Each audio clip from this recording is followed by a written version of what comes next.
Not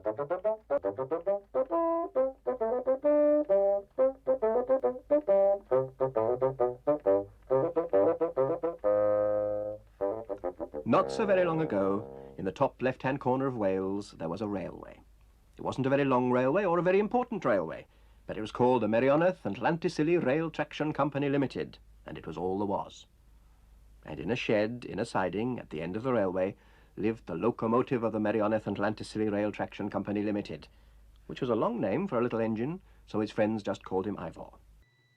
Welcome to the new series of mine called I Shouldn't Know, where I look at some forms of media that seem to be out of the average eye. Keep in mind I was born in 2002, up north of England, so knowing a series that dates to the 70s and stars in Wales should be something out of my reach, but it isn't. So, what is Ivor the Engine? What is it about, and why am I talking about this? Well, this show, from how I see it, is a magical slice of life of an average day in this area of Wales known as Grumbly Town. You may see this as a copy of Thomas the Tank Engine. This was actually created before, back in the 1950s. And for why I'm talking about this, I mean, there's no real reason. Nostalgia is a thing that people experience, and with the current situation of everyone staying inside or wearing a mask outside, some of us suddenly feel grateful for what we have, and remembering is part of it.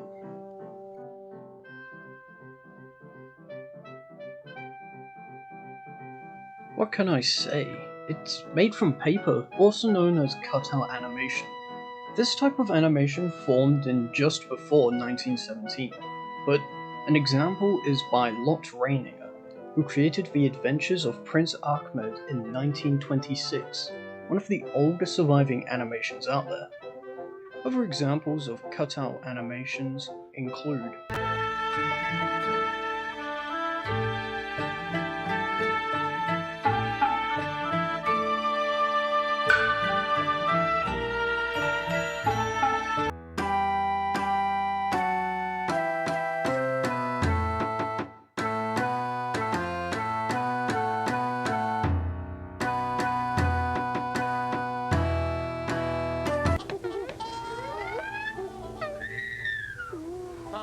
Now here's a story about Minnie the Moocher. She was a red-hot hoochie coocher. She was the roughest, toughest frail.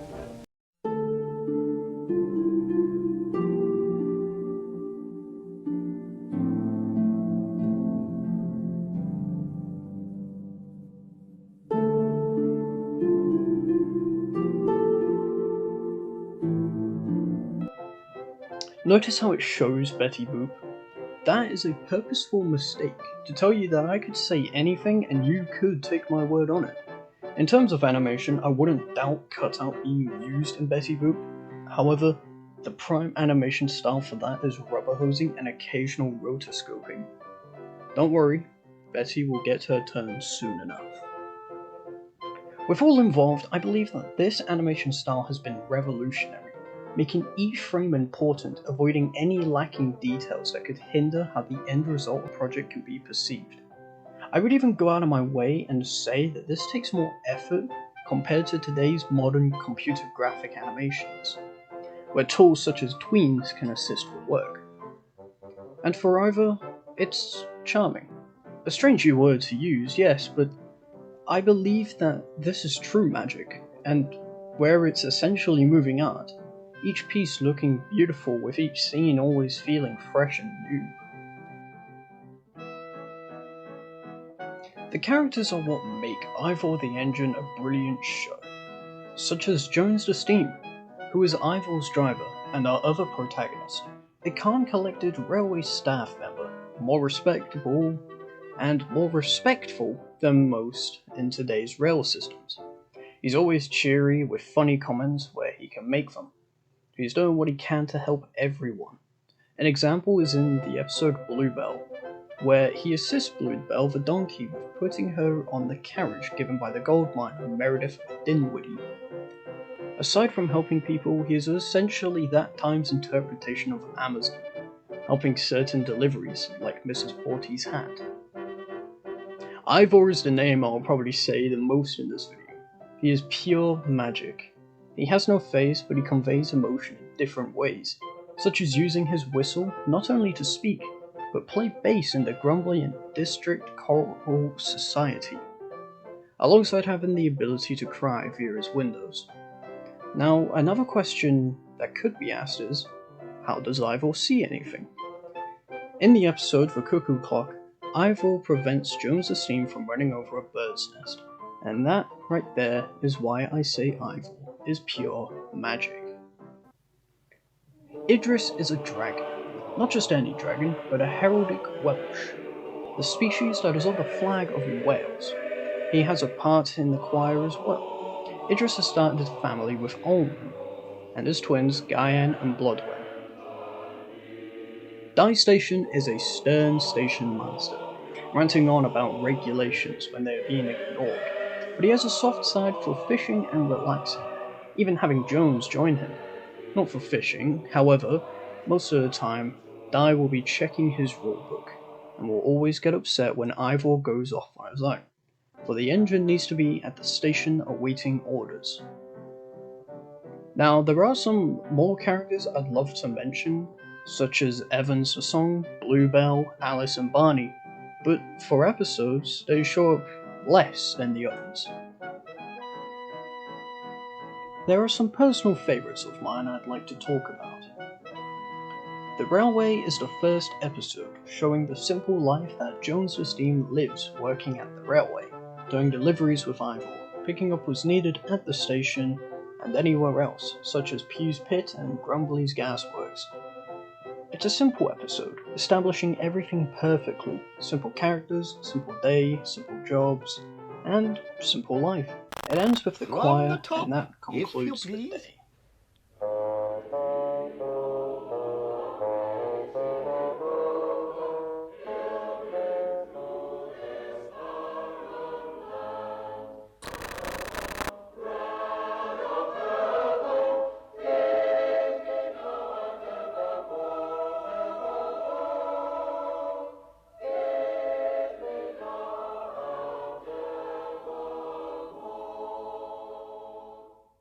Bluebell is a donkey, and alongside being Ivor's friend, you never really hear her speak. She sits next to him, but that's only because that's what friends do. She also has her own theme playing when she moves, and in this episode, she's shown to be obedient, following Ivor and Jones the Steam down to Dinwiddie's gold mine. Worn out and tired, she gets carried back via carriage, given by Meredith. Obviously, when they get back, Die Station disapproves of bringing Bluebell back in a carriage, due to it breaking regulations. Ivor ends up derailing off a cross-track, having Bluebell go back to get the hydraulic jack, making Die have a different opinion. Unidentified Objects is my favourite overall. I think it's because when I was a kid, this episode filled me with glee. Maybe it's the sounds of the bubbles being made, or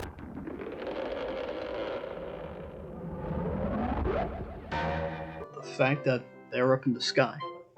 In this episode, Die suspects that there are UFOs and is worried about the aliens invading Earth. The phrase "watch the skies" comes to mind. Soon enough, they suspect that these spherical objects are of alien origin. As they rush with Ivor to see where they have landed, ending up in Dinwiddie's gold mine, Die rushes in an attempt to save him, but obviously it was just bubbles. Edwin Jones then proposes using steam power to produce more bubbles, and just like that, the episode concludes.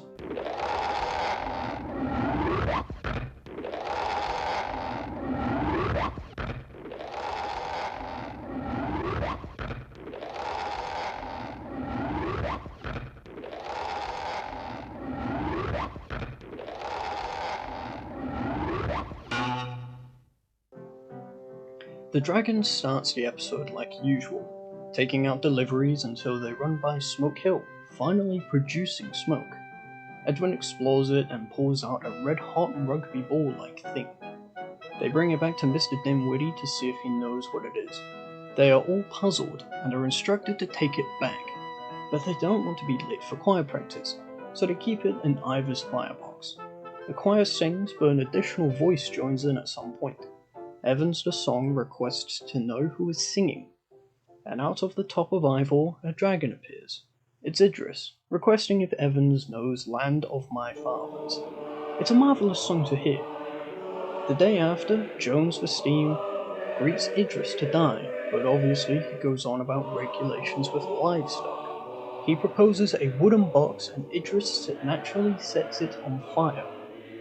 Di puts the fire out and Idris runs away to the bakery.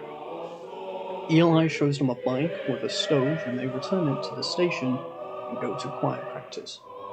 Fish and chips is offered by Evan Evans, but the fish fryer isn't working with weak heat, but Idris comes by to heat it up.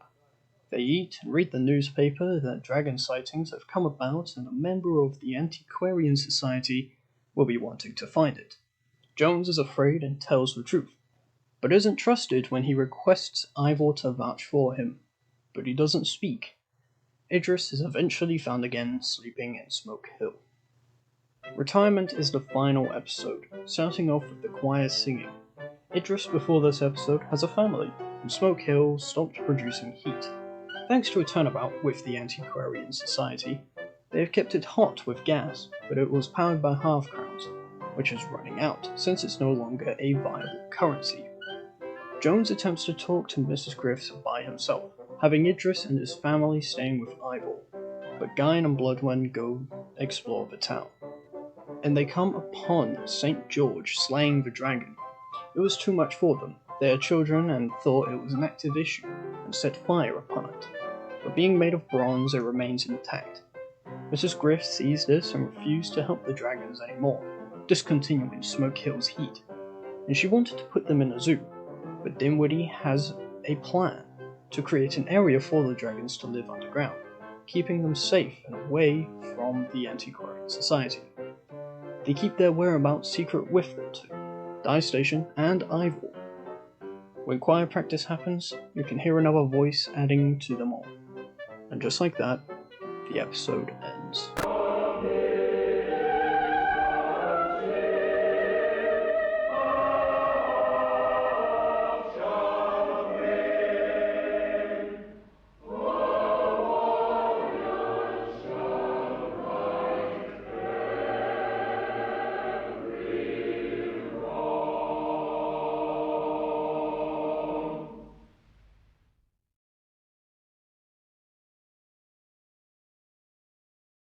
Small Films are the creators of Ivor the Engine, and more iconic television shows, such as Bagpuss, The Clangers, and the saga of Noggin the Nog.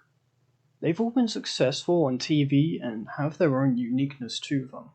Obviously, they are all a bit out of date, but it doesn't mean they are not enjoyable. Also, keep in mind, these were children's shows, but still have that appropriation where it's not all bright colours with similar saturation to Black Ops 3. The colours are natural. And not only that, but the stories aren't dumb. They're not trying to teach you anything. It's simple enjoyment. That's why I think that this is probably the most grown-up kid show you'll ever watch. I doubt that this will be seen by anyone who remains at Small Films, but thank you for making my childhood great. There you have it. I shouldn't know. Thanks for watching. Please consider commenting on what you liked and what you didn't. Don't be afraid to watch the episode somewhere on YouTube and such. And I'm RG Mist from RG Mist. Have a good day.